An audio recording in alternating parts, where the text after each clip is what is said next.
సోదరులారా, యేసుక్రీస్తు నామమున వందనాలు చెల్లిస్తున్నాం.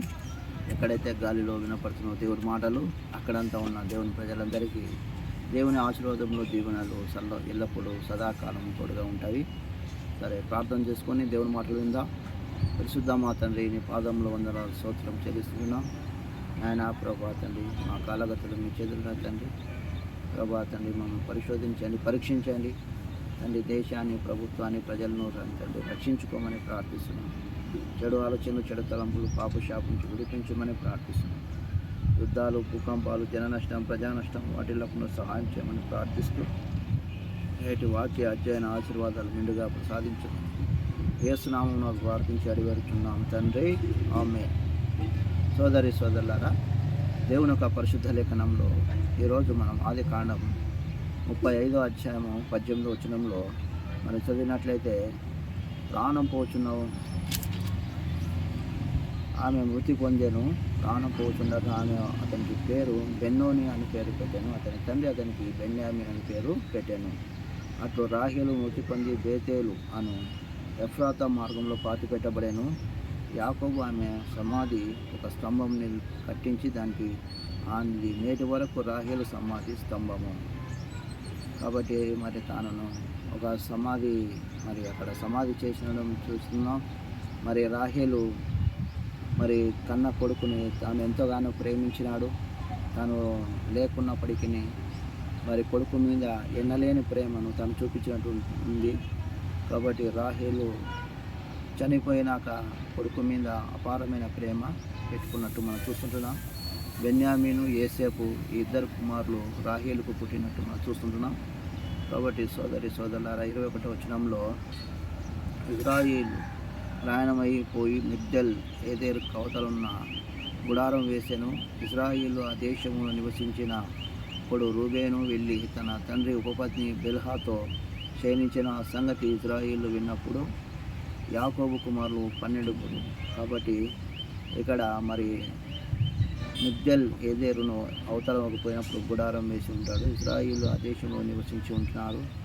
కాబట్టి రూబేను వెళ్ళి తన తండ్రి అయిన బిల్హాతో క్షయించిన ఇజ్రాయిళ్లకు మరి చేయరాని కార్యం చేసి ఉంటున్నాడు. పనికి మాల కార్యం చేసి ఉంటున్నాడు. కాబట్టి మరి తండ్రి భార్యను మరి క్షయించి తాను పాపం చేసినట్టు మనం చూస్తున్నాం. కాబట్టి తాను ఏమాత్రం తన మరి సరైన దిశలో తాను నడుస్తున్నట్టు లేదు. ఒకటి సోదరులారా, మరి మానవుని తీర్మానము తల్లిదండ్రులుగా మరి ఎంతో బాధపడాల్సి వచ్చింది ఈ కుమారుడు చేసిన దానిని బట్టి, తప్పుడు పనిని బట్టి. అలాగే మనం చూసినట్టయితే దేవుని ఒక పరిశుద్ధ లేఖనంలో మరి ఇజ్రాయిలు ఆ దేశంలో నివసించుతున్నప్పుడు రూబేను వెళ్ళి తన తండ్రి ఉపపత్నితో క్షయించి ఆ సంగతి ఇజ్రాయిలకు వినబడింది. యాకోబు కుమారులు 12. యాకోబు జ్యేష్ఠ కుమారుల పేరు రూబెను, షిమ్యోను, యూదా, ఇషాకారు, జబులోను. వీరు లేయా కుమారులు. రాహేలు కుమారులు యోసేపు, బెన్యామీను. రాహేలు దాసి అయిన బిల్హా కుమారులు నస్మాలి. లేయా దాసి కుమారులు జిల్పా కుమారులు గాదు, ఆషేరు. యాకోబుకు పుట్టిన కుమారులు అబ్రహాము, ఇసాకు. పరదేశీయుడు ఉన్నప్పుడు యాకోబు వచ్చిన ఆ దేశంలో హెబ్రోన్లో ఉండేది. కాబట్టి ఇక్కడ మరి పద్దనారంలో పుట్టిన కుమారులు వీరంతా 12. అనగా రాహేలు, లేయా వారి దాసులకు పుట్టిన కుమారులు. అలాగనే మరి లేయా కుమార్తె మొత్తం 13 అవుతారు. 12 మంది కొడుకులు, ఒక కుమార్తె. వీరికి మరి ఇంత సంతానం ఉన్నప్పుడు మరి 2-3 మరి ఏ విధంగా దేవుని ఇంట్లో సరైన దిశలుగా పిల్లలను నడిపించాలనో విధానమును మరి యాకోబు క్రమశిక్షణలో మరి కొంచెం ఫెయిల్ అయినట్టు చూస్తుంటున్నాం. గడుగ్గాయలుగా ఈ పిల్లలు మరి జీవించినట్టు చూస్తుంటున్నాం. ఒక బెన్యామీను, యోసేపు తప్ప అందరూ పిల్లలంతా మరి సరైన దిశలో నడిచినట్టు లేదు. సోదరులారా, అదేవిధంగా దేవుని ఒక పరిశుద్ధ లేఖనంలో చూసినట్టయితే ఆయన తన పిల్లల పట్ల ఎన్నో మేలు ఉపకారాలు చేసేవాడిగా ఉంటాడు. కాబట్టి ఇస్సాకు బ్రతికిన దినంలోని 180 సంవత్సరములు. ఇస్సాకు కాలమును నిండిన వృద్ధుడై ప్రాణం విడిచి మృతి పొంది తన పితరుల యొద్దకు చేర్చబడెను. కాబట్టి ఇసాకు సమాధికి మరి యాకోబు మమ్రే వద్ద కిర్యతర్బాలో తండ్రి సమాధికి వద్దకు యాకోబు వచ్చి మరి హెబ్రోనులో కలుసుకున్నారు. ఇద్దరు అన్నదమ్ములు కలుసుకొని మరి ఎంతగానో ఏడ్చినారు తండ్రి మరి సమాధి దగ్గర. మరి సోదరులారా, తల్లిని తాను చూడలేకపోయినాడు, సమాధికి రాలేకపోయినాడు. కానీ తండ్రి సమాధికి మాత్రమే తాను వచ్చినట్టు మనం చూస్తుంటున్నాం. కాబట్టి మరి దేవుని యొక్క పరిశుద్ధ లేఖనంలో మనం చూసినట్టయితే ఆయన కృప, ఆయన ప్రేమ సదాకాలము తన పిల్లల మీద ఎల్లప్పుడూ ఉండేదిగా ఉంటుంది. అదేవిధంగా మరి 36వ అధ్యాయంలో 1వ వచనంలో ఎదోము ఏషావళి మరియు ఏషావు వంశావళి ఇదే. ఏషావు కానాను కుమార్తెల్లో హిత్తీయుడైన ఎల్లోను కుమారుడగు ఆదాను, హివ్వీయుడైన సిబ్యోను కుమారుడైన ఆనాను కుమార్తెగు అహోలీబామును, ఇశ్రాయేలు కుమార్తె అయిన నెబాతు సహోదరి అయిన బాషెమతును పెళ్లి చేసుకొనెను. ఆద ఏషావు ఎలీకోదును కనెను, బాషెమతు రఘుయేలును కనెను. అహోలీబామ యాషూరు యాయేలును కనెను, కోరాహును కనెను. కానాను దేశంలో ఏషావు పుట్టిన కుమారులు వీరు. కాబట్టి వీరు మరి దేవుడు ఏదైతే వారికి చెప్పినాడో అది చేయకుండా ఈ పిల్లలు ఇష్టం వచ్చినట్లు ఎవరినంటే వారిని వివాహం చేసుకోవడం జరిగింది.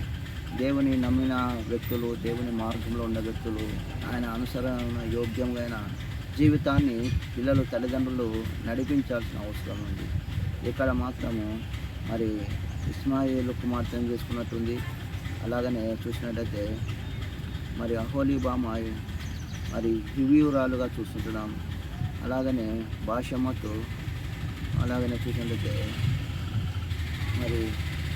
మరి బాషెమతు హివ్వీయురాలుగా చూస్తుంటున్నాం. అలాగనే ఆగా హిత్తీయురాలుగా చూస్తుంటున్నాం. కాబట్టి వీరిని ఈయన వివాహం చేసుకొని మరి ఏషావు మరి ముందుకు కొనసాగుతున్నాడు. కానీ ఇద్దరు ముగ్గురు చేసుకోవడం అనేది బైబుల్ మరి చెప్పదు. కానీ వివాహం అనేది ఘనమైనది కాబట్టి ఒక్కరిని బైబుల్ మరి ఆమోదిస్తుంది. కాబట్టి మనము వారు తప్పు చేసినారు కదా, వారు మనం ఎందుకు చేయకూడదు అనేది మనలో ఉండకూడదు. కానీ మనలో సరైన నిర్ణయాన్ని, సరైన దిశలో మనము నడవడం అవసరం ఉంది. కాబట్టి ఆఫ్సులే మొహబ్బత్ మరి మనం ఎవరైతే మనము ప్రేమిస్తామో వారి మీద అనేకమైన మరి విశ్వాసం ఉంచి మనం ముందుకు వెళతాము. కానీ సరైన దిశలో మనిషి నడవకపోతే ఎంతో ప్రమాదం ఉంటుంది. కాబట్టి ఎన్నో జ్ఞాపకాలు మనకు ఉన్నప్పటికీ వాటిని మర్చిపోతుంటాం. కానీ ఎంత మరి పువ్వు అయినా కానీ అది మరి పుస్తకంలో పెట్టించినప్పుడు మరి ఎప్పటికీ మర్చిపోయినదిగా ఉంటుంది. కాబట్టి దేవుడు మనల్ని ఒక మరి ఎంతో ప్రేమ, ఆప్యాయత మన పట్ల దేవుడు చూపిస్తున్నాడు, కృపను మన పట్ల చూపిస్తున్నాడు. అలాగే చూసినట్టయితే ఎదోము ఏషావు వంశావళి, మరి ఎదోము వంశావళి చూసినట్టయితే మరి వీరి వంశము మరి వీరి పూర్వత్రాలు ఎక్కడి నుంచి వచ్చిందంటే మూల పురుషుడు ఏషావే చూస్తున్నాం. కాబట్టి తన గురించి ఇంకా ఎక్కువగా మనకు తెలియాలంటే మరి చూసినట్టయితే అరబియో ప్రాంతంలో మరి తను ఉన్నట్టు చూస్తున్నాం. మరి మృత సముద్రానికి మరి దక్షిణాన తాను ఉన్నట్టు మనం చూస్తున్నాం.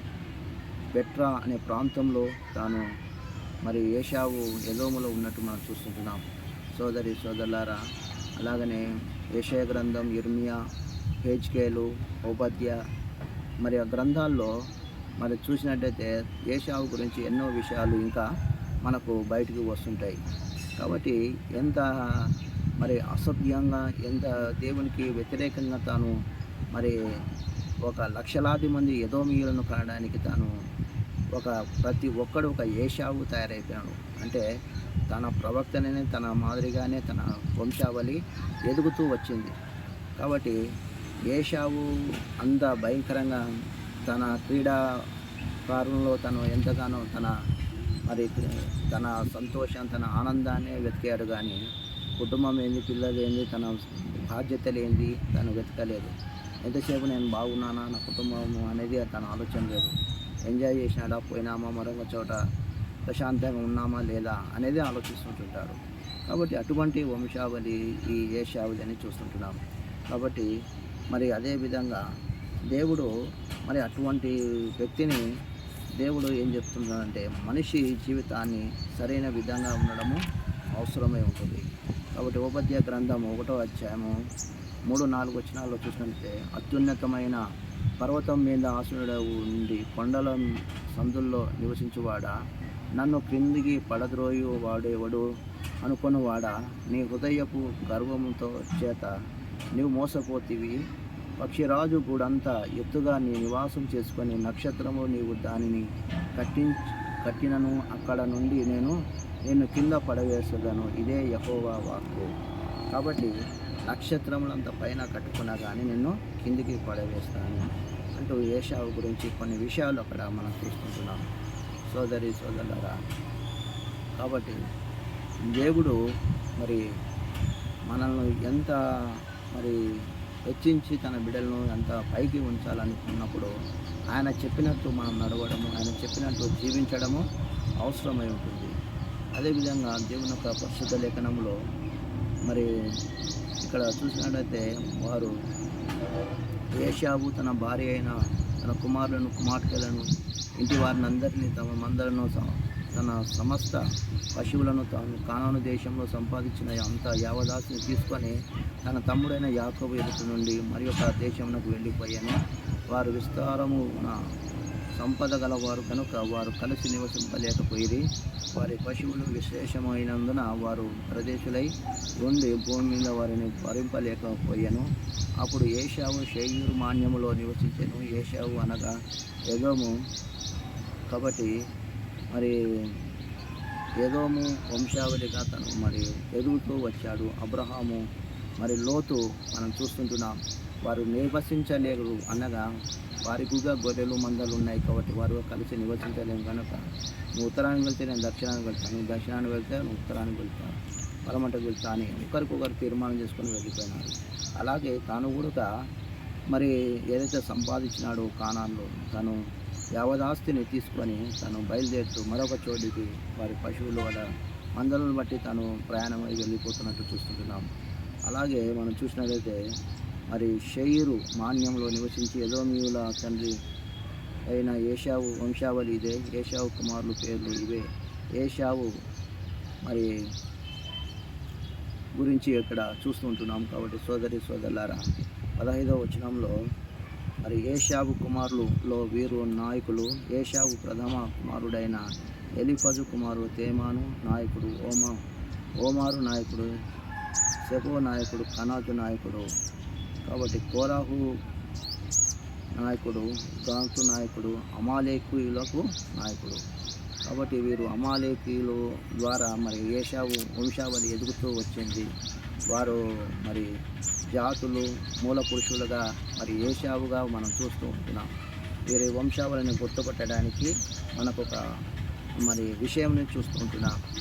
సోదరులారా, మరి దేవుని యొక్క పరిశుద్ధ లేఖనాన్ని మనము సరైనగా అర్థం చేసుకొని దాని ప్రకారము చేసినప్పుడు దేవుడు మనకు ఎన్నో విధాలుగా దేవుడు మనకు సహాయం చేసి నడిపించేవాడు. మనకు సమూయేలు గ్రంథం 1వ అధ్యాయము 5వ వచనంలో చూసినట్లయితే, అన్న తనకు ప్రియుడుగా ఉన్నందున ఆమెను 2 పార్లు ఇచ్చుచూ వచ్చాను. యెహోవా ఆమెకు సంతు లేకుండా చేశాను.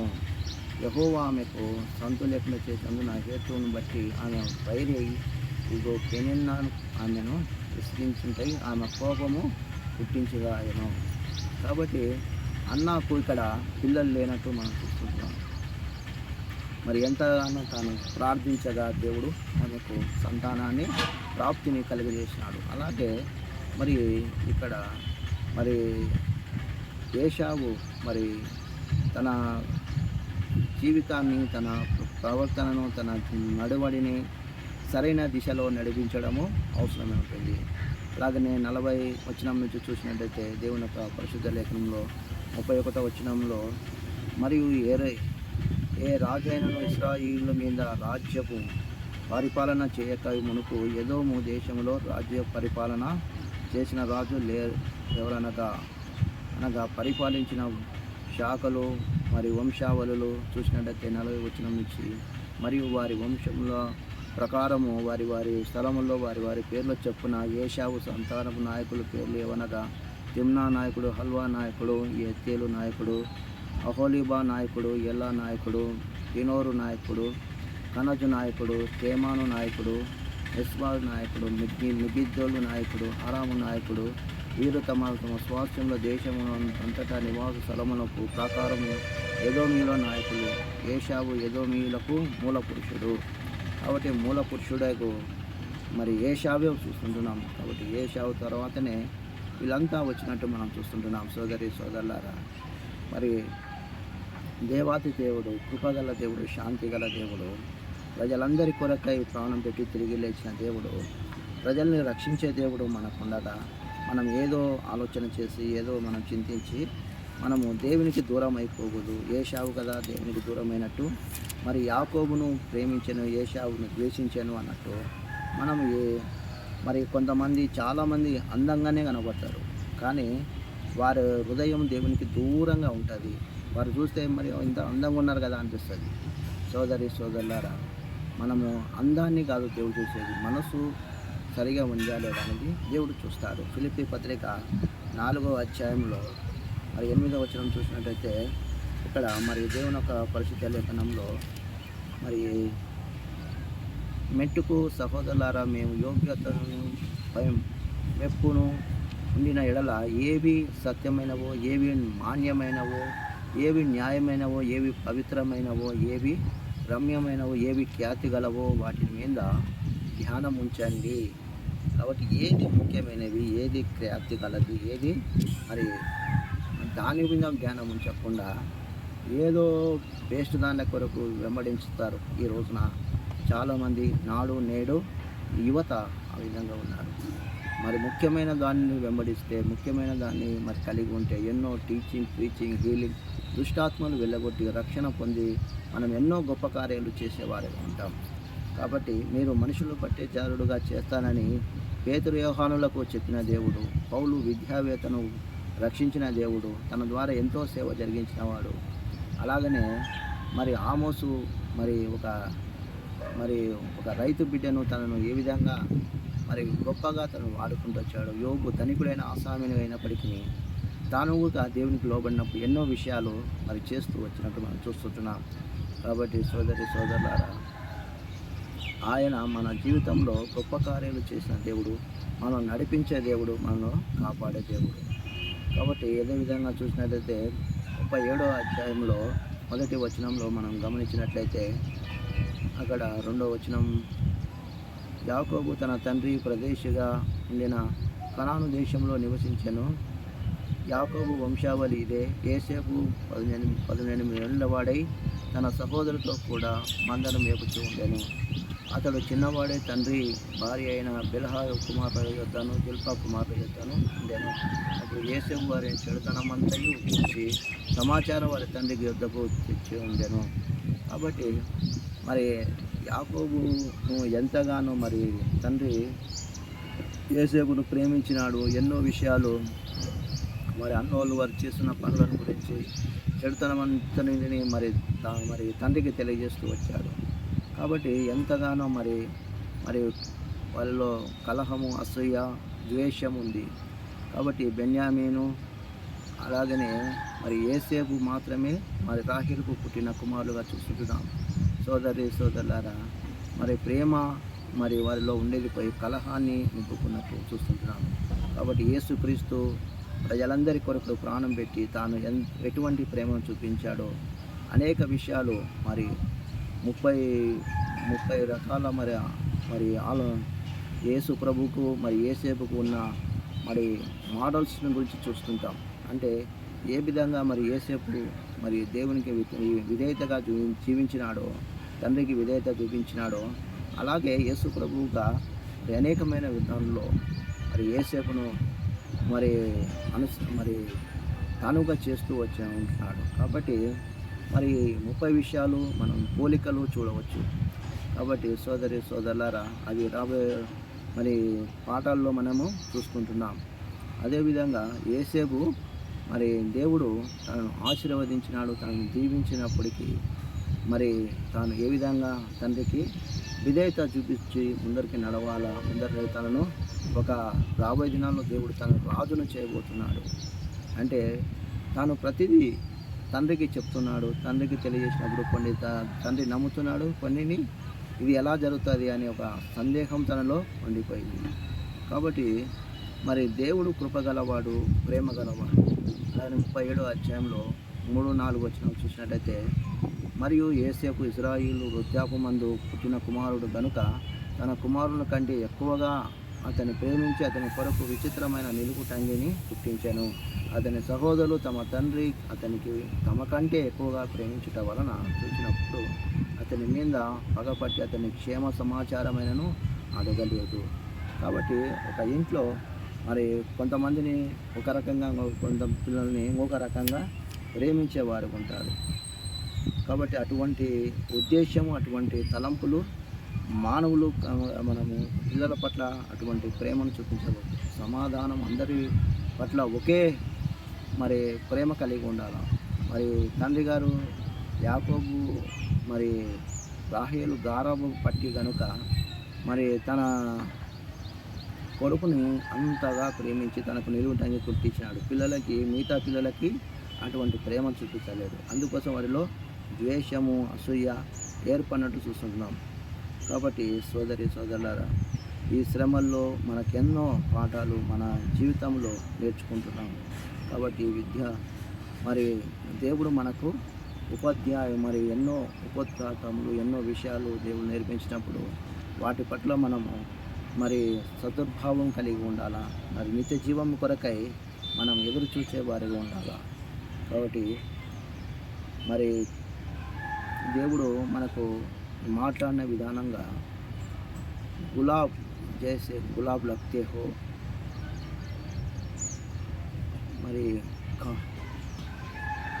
కహా మై లాజవాబ్ లగ్తే హో అంటే మరి దేవుడు ఒక గులాబ్ లాగా మనల్ని చూస్తున్నాడు. అంటే దేవుడు మనల్ని ఒక అద్భుతంగా తన కుటుంబంలో తన బిడ్డలుగా ఒక పువ్వులాగా మనం చూస్తున్నాడు. కాబట్టి మనను అద్భుతంగా తన పరలోకంలో నిత్యరాజ్యంలో తనతో ఉండడానికి తీసుకువెళ్ళిపోతున్నాడు. కాబట్టి దాని కొరకై మనమంతా సిద్ధపడతాం. దేవుడి విధంగా మనం సిద్ధపరచును గాక. ప్రేమ గల జీవం గల మా తండ్రి యేసయ్యానికి స్తోత్రం, స్తోత్రం నైనా ప్రభా తండ్రి. నైనా మట్టి నుండి పుట్టిన వాడను తండ్రి, మట్టిలో కలిసిపోయే మమ్మలను తండ్రి నీవు ఈ లోకానికి వచ్చి తండ్రి నైనా మట్టిలో పండుకొని దేవనరుడవు తండ్రి. మా కొరకై ఈ లోకంలో 33.5 సంవత్సరములు ఈ అద్భుత కార్యంలో ఆశ్చర్య కార్యము జరిగించిన స్తోత్రం, స్తోత్రం నాయన. ఈ విధంగా రాబోయే దినాల్లో మమ్మల్ని దీవించి కాపాడమని, సమస్యలను పరిష్కరించమని సహాయం చేయమని ప్రార్థిస్తున్నాం. దురాత్మ శక్తులు, దుష్ట శక్తులు అయిపోయి దూరపరచమని యేసునామమున వేడుకుంటున్నాం తండ్రి. ఆమేన్. పరమ తండ్రి యొక్క ప్రేమ, పరిశుద్ధాత్మ యొక్క అన్యోన్య సహవాసం ఇప్పుడు ఎల్లప్పుడూ సదాకాలము తోడేను గాక. ఆమేన్. అందరికీ ప్రైజ్ లార్డ్.